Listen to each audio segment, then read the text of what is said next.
Hey guys, just a heads up that this episode has audio that is a little spotty in places. We normally try to avoid that, but this episode has a audio that's a little spotty in places. So just a heads up.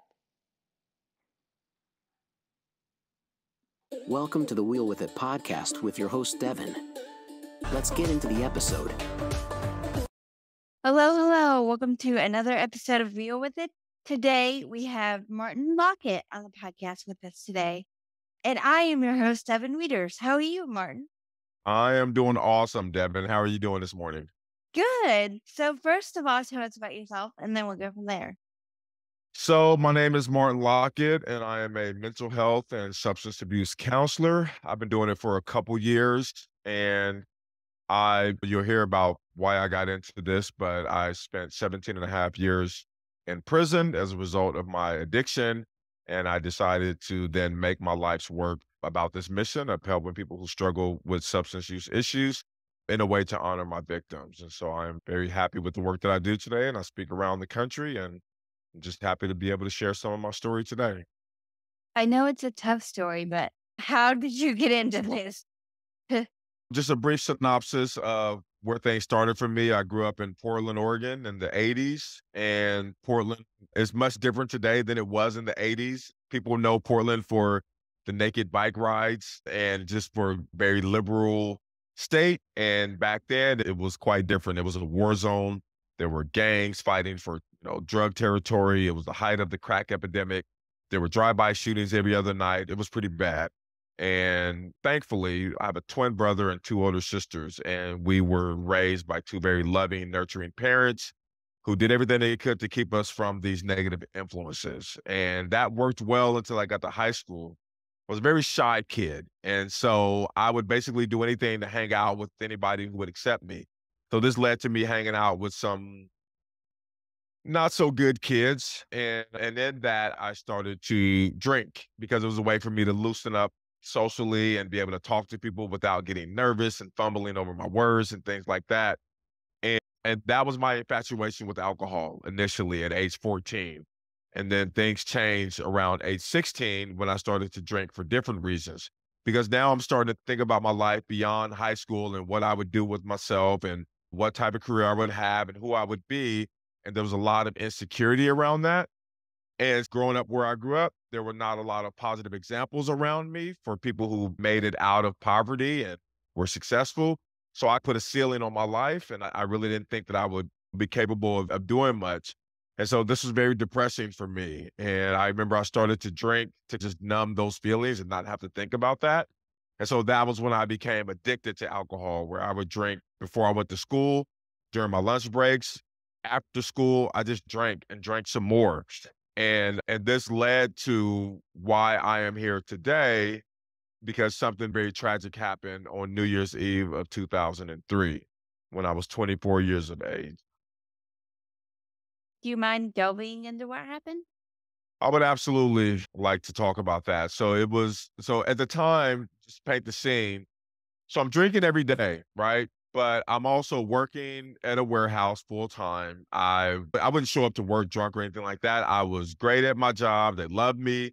I'm also taking community college courses at the time with aspirations of becoming a nurse. And so I'm doing my classes, I'm getting good grades and things like that. I'm paying my bills. I was living with my girlfriend in Vancouver, Washington. So I moved out of my parents' house.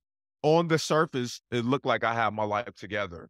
But this allowed me to drink every single day and not think twice about it, because I'm thinking, I'm not an alcoholic. I'm not underneath a bridge with the beer bottle passed out. That's an alcoholic. That's what I would tell myself. And New Year's Eve of 2003, day started off like any normal day. I traveled from my home in Vancouver, Washington, to a warehouse in Portland where I worked at the time. And I remember we had gotten off work early because of the holiday. And we're wrapping things up at about 11 o'clock.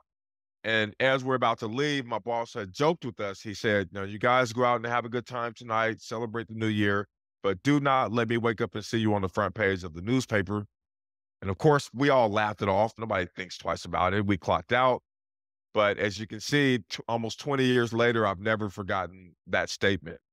So I leave work, I go straight to the liquor store. I bought a fifth of gin. I then went to my parents' house to hang out with my twin brother, and I drank the alcohol by myself. And then he and I had made plans to attend a friend's house party that night, a guy we had gone to high school with.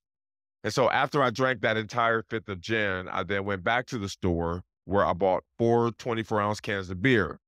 And the quick mathematicians out there will know that it's 96 ounces of beer that I drank between the hours of about 5 and 8 o'clock that night. And so then my brother and I decided we would go to another friend's house in the meantime to hang out because we didn't want to get to the party too early. So we get to that friend's house, the three of us hang out, we drink a pint of Hennessy between us.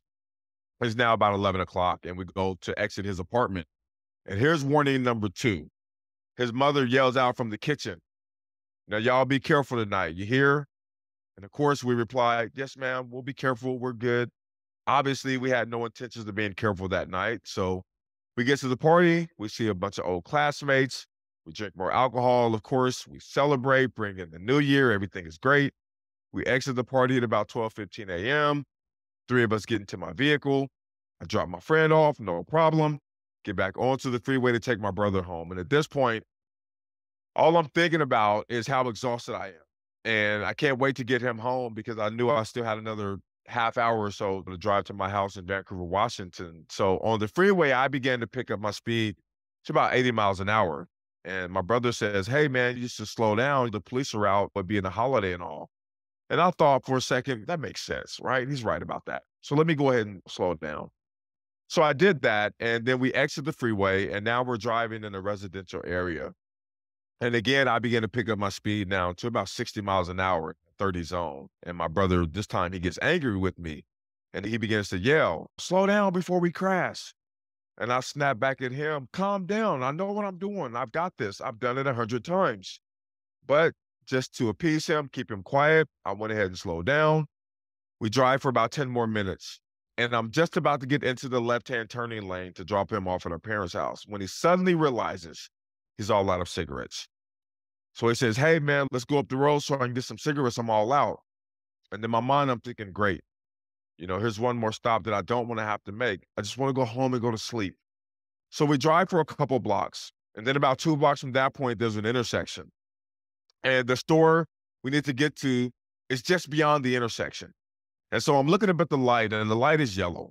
And as intoxicated as I was, I still knew there was no way I was going to make this light. There was just no way. But it didn't matter because I just want to get these stupid cigarettes and go home. So I immediately made the decision to go right through. And I punched the gas, and I remember I become tunnel vision, where I don't see anything to the right or left of me. And literally within seconds, boom, it's just this earth-shattering crash. And then I remember the airbag deploys and it's enveloped my face, and it feels like I'm being suffocated by a parachute. And my car comes to a slow winding halt. And my first instinct was to check to see if my brother's okay. And he started moving a little bit. So I'm relieved they were both alive. And a guy comes rushing up to the driver's side door. He was on foot. He says, "Are you guys okay? Are you guys okay?" "Yeah, we're okay," I tell him. And I step out of my vehicle. And sadly, my first instinct was not to go check on the people I had just hit, but rather to assess the damage on my own car because my car was everything to me. It was my status symbol of success, right? It was what conveyed importance on me. And so I'm walking around my vehicle and I'm looking at my custom rims that are totally destroyed. The entire front end is smashed inward. And I'm devastated because I'm now looking at my prized possession in a heap of crumpled metal. And then my brother gets my attention and he starts to point across the street where the car had spun about 60 or 70 feet before it stopped. And he said, "Hey, man," he said, "I think I see somebody lying down on the pavement over there and it doesn't look like they're moving." So in that moment, it starts to resonate and dawn on me the magnitude and severity of what I just done. This is really serious. No, they could be dead. And there's no time to process anything, of course, because within seconds, lights and sirens are everywhere rushing to the scene. And so the policemen are there and they're talking to me. And I remember they take my brother a few feet away to talk to him. And about 3 minutes into that interview, that officer confirmed to me what I had already known in my heart of hearts to be true, which was that person who was lying on the pavement had perished. And he told me that another person was being driven to the trauma center just blocks away by ambulance, of course. And so I'm placed under arrest and I'm put into the back of the police car and we head for downtown for processing. And from the back seat, I'm listening to the police radio because there's a lot of chatter about the crash, as you can imagine. And so about 10 minutes into that ride downtown, I could hear it come over the police radio that unbeknownst to me, there was another passenger who had been pronounced dead at the scene. So there was one survivor. And as we drive past my parents' block, I'm in the back of the cruiser and we drive past my parents' block. I take a look down the street one last time because I know that based on the sentencing laws in the state of Oregon, that I'm going to go to prison for about 20 years. I know that no matter what. And so when I look down their street one last time and I look at the house, I know that I'm not going to see that block for about the next 20 years. Dang. How did that feel, first of all? It was obviously the worst day in a lot of people's lives, but the fact is I'm still alive, right? And I know even in that moment, as intoxicated as I was and this horrific event that just happened, I'm grateful to still be alive, but I'm also very much looking at my 24-year-old life. I look at it like it's over, right? I'm going to go to prison until I'm 40 something years old. And I can't even think about who Martin is going to be at 40 something years old. I can't even fathom that, right? At 24 years of age. 40 is somebody just old and like they're just like you think all these things. Yeah, like, I remember we were at a family gathering one time, and it was a surprise for my grandmother, so, like, for her 80th birthday, so all the family came up, and I'm a little socially anxious, so I was anxious about this anyway, and we were driving to get lunch that day. We were going to dinner, but we were driving to get lunch just for my parents and I, because I still live with my parents, and I was like, "Dude, I can't even visualize being 40." And then my dad, who was like 50 something at the time, went, "Neither can I." And we were all joking about that at the table that night. But at 20 something, you can't even imagine 40. Right. I can now because I realize I'm going to be 40 sooner than later. And it's not that old, but it was just a joke. But No, you're right. And so I see my whole life flash before my eyes. And I know that this is it, right? I'm gonna go to prison and this is it. I get booked into the county jail. I'm charged with 2 counts of manslaughter in the first degree. I'm charged with an assault because of the guy who got injured in the crash, and thankfully he survived. But in the moment, I didn't know if he was gonna survive. He could have died as well, right? That would have been 3 manslaughter charges. And in Oregon, each one carries a mandatory minimum of 10 years in prison day for day, right? You can't earn any time off for good behavior or working a job or getting an education, staying out of trouble. It doesn't matter. You have to do 10 years a day for each manslaughter in the first degree. And I've got 2 of them. So I know that I'm going to go to prison for a really long time. 3 days after this happened, I'm in my cell. I'm just minding my own business. And I noticed someone had slid the Oregonian newspaper underneath my door. And I thought, I don't know why somebody's giving me a newspaper. I didn't ask anybody to see a paper. I figured there must be something important in there for me to read. So I pick it up, I begin to thumb through this paper, and I see my picture on the front page of one of the sections. And I read these paragraphs, and for the first time in days, my faceless victims became people. And these people had an incredible story. And their story was they were recovering addicts who had managed to turn their lives around. They had 16, 17 years clean and sober, right? They yes, were, this blew my mind when I heard it on label free. I was like, yes, that is the irony of all ironies. Go ahead. it was a palpable irony. What the columnist called it a palpable irony that these people who had devoted their lives to helping people get clean and sober would have their lives cut short by a drunk driver. And then he said something at the end of the article that totally changed my life forever, right? He said, perhaps the person they will have ended up helping the most is the man who's charged with killing them. And at the time, again, I'm only 24 years old, and I know I'm going to go to prison for almost 20 years. So there's no way I could fathom how this situation was possibly going to help me, but I knew what he said was profound. And so I had to figure out what that statement was supposed to mean for my life. And so I remember I started to meditate on it. I would pray about it. I would ask God to reveal to me how these words were supposed to apply to my life because I had no idea. I just knew I was going to go to prison for a really long time. And then months later, it finally came to me that the only way this tragedy will not be in vain is if I carry on these people's legacies, if I literally do everything I can to help people who are struggling in active addiction so that they don't have to continue to cause harm to themselves, to their families, to their communities, to society, right? Because that's what these amazing people were doing the night that I had taken from this earth. They were coming home from a clean and sober New Year's Eve party that night, going home to get some sleep, and here I come speeding up the road, running through a red light, crashing into them and killing two of them. And so in that moment, that's exactly what I vowed to do. I said, I'm going to commit myself to this work for the rest of my life. I don't know how it's going to look. I don't know exactly what I'm going to be doing, but I know that I'm committed to this purpose. And so that was how everything started for me. Which is like amazing. And quick side story. I've only been drunk one time. It was at a 21st birthday party. We laugh about it now because I was safe. My parents drove me home. We laugh about it now. But I didn't even do the bar hopping after the restaurant hop that we did because we went to. Have you been to Virginia Beach before? I have not. Okay. There's this place called Town Center, and there's restaurants there. So we had dinner at the Cheesecake Factory. You've been to the Cheesecake I have. Factory. It takes 2 hours for It them to. does. So Yes. so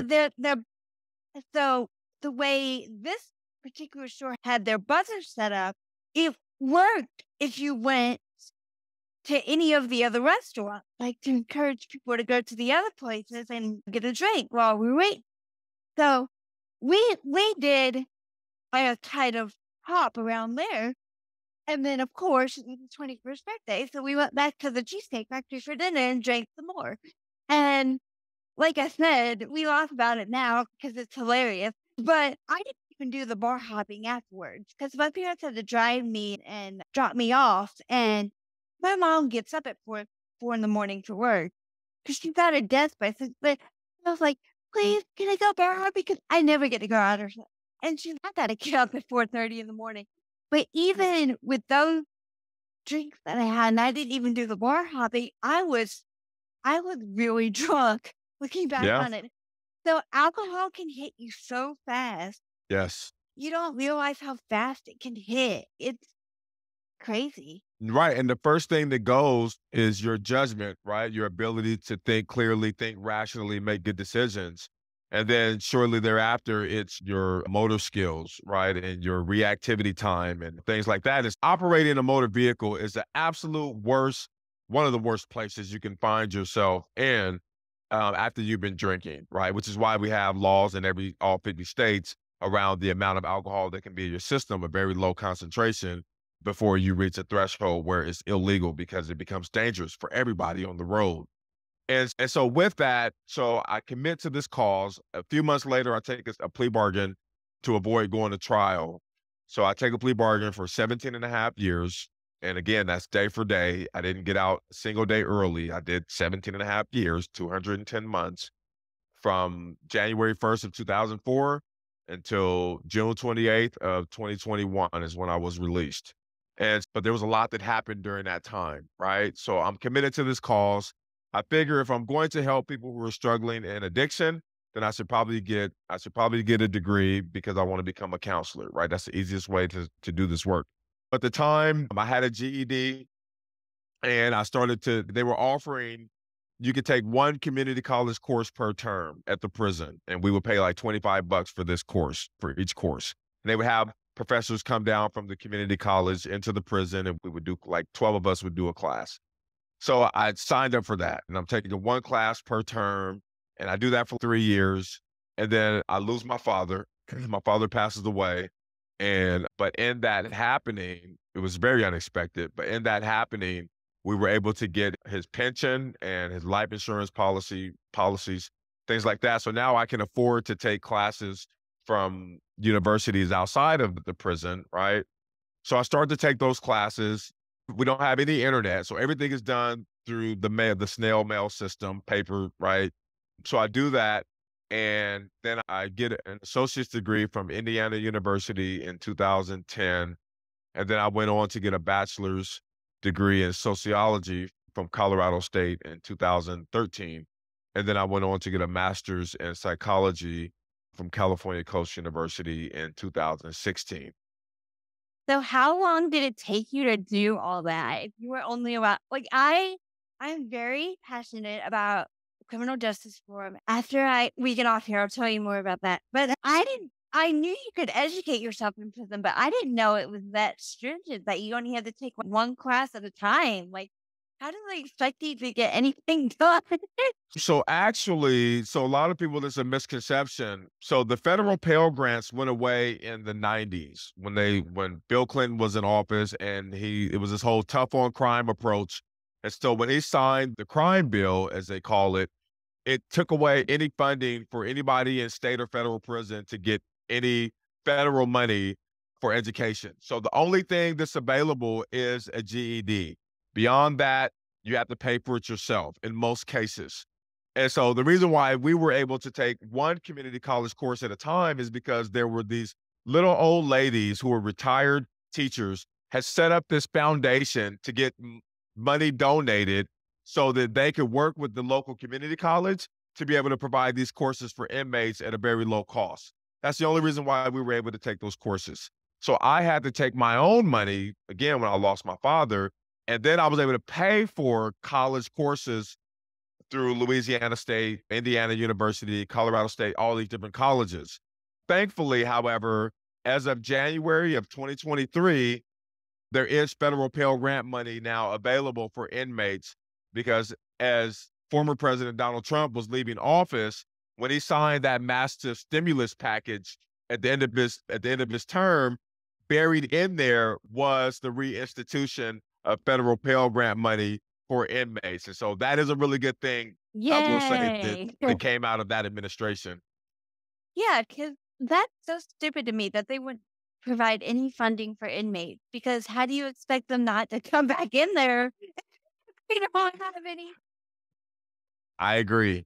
I totally agree. There's a lot of people who feel differently, but I agree that if 95% of those who are incarcerated are going to be released at some point, the question becomes, how do you want them to be released? Do you want them to be released with transferable skills and knowledge and degrees and things that equip them to be productive members of society? Or do you want them to sit there and languish and learn how to become better criminals for 20 years and then come live next door to you? Yes. So I get my education. I'm starting to peel back the layers of my own addiction and kind of where things went wrong for me at age 14 and why I had such a strong need to belong and why I would forsake the principles that my parents instilled in me to do these things that would lead down a treacherous path of criminality and addiction and prison and all of that. And so it's all starting to make sense to me, right? And then I take that knowledge and I start to work with young people who are coming into the system who want a better life for themselves. And so I would mentor these young guys.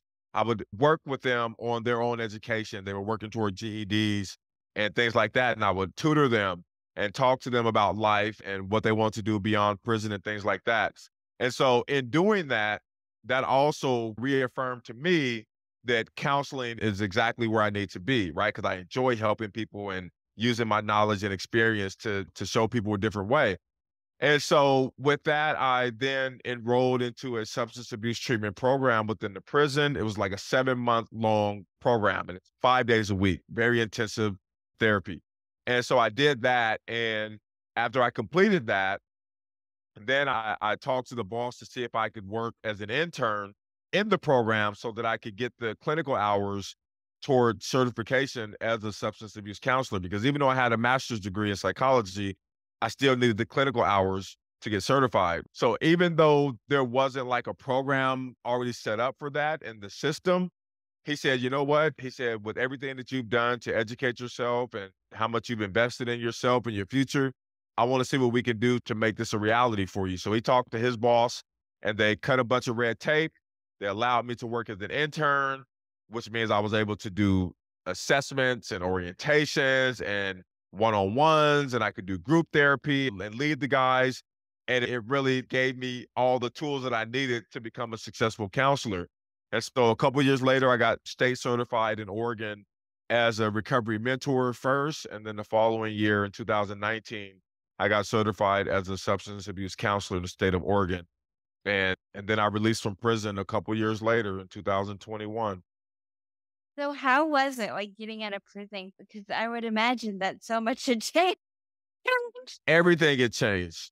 Everything had changed. Like when I went in and I wrote a newspaper article for the Oregonian before I got out, and I talked about how when I went in, it was all baggy clothes and stuff like that. Now it's like skinny jeans and just cars can park themselves now, and there's phones with cameras on them and video, like your video, and none of that existed when I went in. The cell phone at the time was the little Nokia. You might not even Yeah, remember the I little had one Nokia. of those. Okay, yes. And I think it has some little stupid game on there that you could play or something like that. It looked Yeah, like like the Atari. like where you turn it to the side and the keyboard would come in. Yes, it was not what they are today. So I knew that it was going to be a huge learning curve to be able to use a laptop and to use an iPhone and to explore the internet. And I just knew. And so I had never even had an email before I went to prison. I never even set up an email account. I didn't need them back then. You go in, you fill out a physical application, a paper application, and turn it in at the desk, right? Yes, as much trouble as I have with like writing, I would wish we still had those because there weren't those stupid keyword systems where if you didn't have the exact wording, because I don't make any money off of this currently, so I'm trying to look for a job so I can start to make money off of it and off of this, and I've applied for hundreds and hundreds of jobs and nothing bid. So I was like, okay, guess I'm gonna have to try to turn this into it, which is fine. This is what I've always wanted to do, but Right. still. Yeah, no, it can certainly be tough. This world took some adjusting. Thankfully, I had the support of family and friends and my fiance. And so there's been a lot of support around me to help me get through this learning curve. But I feel like I've adjusted pretty well now, but I'll say it was very overwhelming at first. It was like there was so many technical things, like even going into the store for the first time. And I remember I'm expecting just to hand over cash and get my item. Yeah. Now it's no, you use your card and then they like Apple Apple Pay, you put in your phone number and they need an email address if you want. What? Like, what is all of this? What is all of this? And so it just took a while to really adapt to that, frankly. And then like menus with the QR codes on them is, gosh, this is so technical. This is so technical, right? But I was able to, I remember I started looking for a job through LinkedIn. And so the good thing is before I got out of prison, when you get down to like your last 6 months, you start taking classes. So like you build a resume, like you learn how to build a resume. You do mock interviews because we always have to answer the question, well, do you have a criminal history? And you learn how to answer that question and talk about that. And so thankfully I got out with a pretty solid resume, and I used that. I uploaded it on not LinkedIn, but Indeed.com, and to look for counseling jobs remotely. So a part of my sentence for the DUI manslaughter is that my license is revoked until 2029. So, which is 8 years beyond my release. I got out in 21. So for 8 years, I can't drive for any reason whatsoever. thing. Yeah, I can't drive for any reason whatsoever. So Do you feel like that's harsh or no? if I'm gonna be honest with you, I feel like it's a little excessive. I feel like 17 and a half years for what happened was enough. But I say that on one hand, and other people will look at that and scoff and say, how can you say that? You took two human lives. How can you put a number on that? I get that. That's fair. But I also know that if I'm transitioning into society and I'm looking to, so for instance, I speak across the country. So it can be challenging sometimes to go to another state and have to take an Uber for an hour away that costs me $80 right? Oh my gosh, yes. To go speak somewhere. And so if I'm committed to doing this work, it should not be that I have to continue to overcome hurdles out here in society. If you want me to integrate and be successful and be productive and do this community driven work, why would you put another barrier on me and say that I can't drive to go do this work? Which I guess they're thinking is we need you to prove that you're not gonna, I get it. but I get it. 8 years is a little excessive. Right. 1 or 2, 5 at the most, but not Right. like that. And so it's 8 years for me, but the law then changed in 2012. So anybody who was sentenced in 2012 and beyond is now what they call a lifetime revocation, which means they have to wait 10 years to be able to apply to the judge, to appeal to the judge to see if they can get their license reinstated. Right. So I feel fortunate that it's only 8 years for me, which is still a lot, but at least it's not 10 years with the possibility that I might be able to get my license again, because the judge doesn't have to grant it after 10 years. They can say, no, come back and see me in 3 years. Then we'll talk about it. At least when my 8 years is up, there's no judge that can say you can't get it. I can get it based on the way the law was written back when I got sentenced. So at least there's that. That's crazy. And I'm on Medicaid waivers for my disability, and the bureaucracy that you have to go through just to get anything. It's just, I realize there has to be some stuff, but dang, it's like they sit around and think of stuff to make it complicated. Like, Yeah. Well, laws are laws for a reason. People don't do the right things and it continues to happen, and the law feels like it has to get more harsh and more harsh as a yeah, they deterrent. have to close every little loophole for every person that might abuse it, and Right. people like me that need it can barely get anything. I So, know. I know. You're right. It makes it difficult for people who need certain things. So now that I'm out, I work as a substance abuse counselor. I work remotely here in Pennsylvania through an organization that's actually based in Portland, where I grew up. And we do substance use treatment, mental health treatment. We actually take all the 988 suicide prevention calls that come in from Oregon. We take those calls and I get people connected with mental health resources in their communities, wherever they live. I get them connected with drug and alcohol resources wherever they are. And I speak at DUI victim impact panels throughout the country. I speak at conferences. I speak at alcohol highway safety classes. I speak at high schools. I got a 5 college tour coming up in New York with the Save a Life tour next month. Really excited about that. So there's been a lot of opportunities to get my story out there and to talk about drinking and driving and substance use prevention. So I'm really grateful for that. anything else that you want to add before we get off? I just want to encourage people that if you are struggling with substance use or mental health concerns, and you need somebody to reach out to and listen to and have somebody listen to you in the moment and help you get through that. Please, wherever you are, you can dial 988. We are here 24/7 around the clock. I have wonderful colleagues who want nothing more than to be with people in those spaces and to provide the support you need to get through that moment. And then more importantly, to get you connected in whatever community you live in to in-person support, whether it be one-on-one counseling, group counseling, online support, insurance-based support, free support, sliding scale support, whatever the case, we have you covered. Please reach out. We'd be more than happy to help.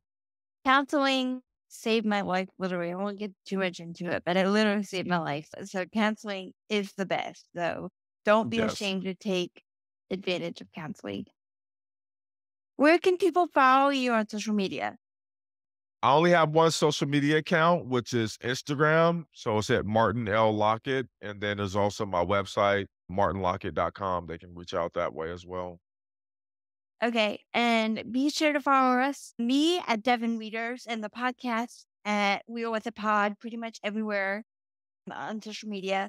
I'm on Instagram, TikTok, and Threads. So you can follow me on there at Devon Readers, but you can follow the podcast everywhere else. Instagram, Threads, like any place you want, you can follow it. Subscribe to our YouTube channel, hit the bell, and we will see you guys next episode. Bye, guys. Bye-bye. Thank you for joining us. We hope you enjoyed the show. Remember to follow the show and our guests on social media and subscribe